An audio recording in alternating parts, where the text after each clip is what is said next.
तुम पूरी जिंदगी क्या करते रहे हो? भागते रहे, कमाते रहे, साबित करते रहे, सुधारते रहे, और फिर भी अंदर शांति नहीं मिली। क्यों? क्योंकि तुमने कर्म किए, लेकिन कर्तापन नहीं छोड़ा। यही वो जगह है जहां अष्टावक्र की वाणी बिजली की तरह गिरती है। वे कहते हैं, तुम कर्म नहीं हो, तुम कर्ता भी नहीं हो, तुम शुद्ध साक्षी हो।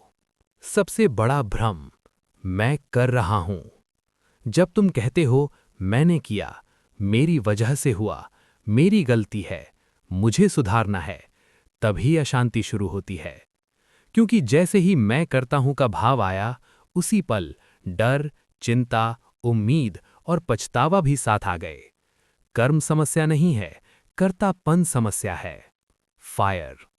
कर्म छोड़ने का असली मतलब। ये मत समझना कि अष्टावक्र तुम्हें काम छोड़ने को कह रहे हैं। वे ये नहीं कह रहे कि घर छोड़ दो, नौकरी छोड़ दो, दुनिया छोड़ दो। वे कह रहे हैं, अंदर से कर्ता मत बनो।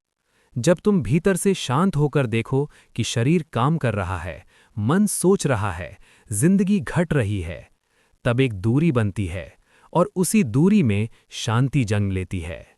शांति क्यों नहीं मिलती? तुम सोचते हो, और मेहनत करूंगा तो शांति मिलेगी, सब ठीक हो जाएगा तो शांति मिलेगी, लोग बदलेंगे तो शांति मिलेगी। लेकिन अष्टावक्र कहते हैं, शांति परिणाम से नहीं, पहचान से मिलती है।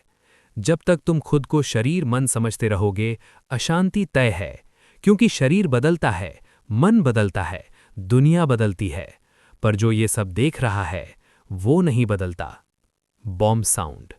खतरनाक सच। अगर तुम सच में देख लो कि तुम न करता हो, न भोगता हो, तो क्या बचेगा? सिर्फ साक्षी, सिर्फ मौन, सिर्फ शांति। और ये शांति भविष्य में नहीं आती, ये अभी है। बंधन कैसे टूटता है? बंधन कर्म से नहीं बनता, बंधन मेरा कर्म से बनता है। जैसे ही तुमने कहा, ये मेरा है, वहीं जंजीर बन गई, और जैसे ही देखा सब घट रहा है, जंजीर टूट गई। इसीलिए कहा गया, कर्म छोड़ो नहीं, कर्तापन छोड़ो। Wave sound. जीवन को बहने दो। तुम नदी को धक्का नहीं देते, हवा को आदेश नहीं देते, सूरज को जगाते नहीं, फिर जीवन को क्यों नियंत्रित करना चाहते हो? जब तुम नियंत्रण छोड़ते हो, जीवन सहज हो जाता है। असली मुक्ति क्या है?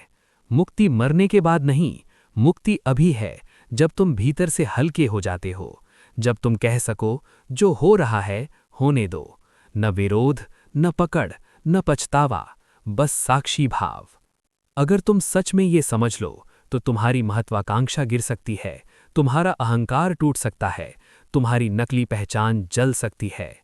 इसीलिए ये शिक्षा कमजोर लोगों के लिए नहीं है, ये उन लोगों के लिए है जो सच सुनने की हिम्मत रखते हैं।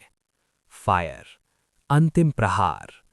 तुम कभी बंधे नहीं थे, तुम कभी अशांत नहीं थे, तुम कभी अपूर्ण नहीं थे। तुमने बस खुद को कर्ता मान लिया, और उसी दिन से संघर्ष शुरू हो गया। अब अगर शांति चाहिए, तो बाहर नहीं, भीतर देखो। कुछ मत बदलो, कुछ मत पकड़ो, कुछ मत साबित करो। सिर्फ जानो, तुम साक्षी हो, और साक्षी को कभी अशांति नहीं छूती।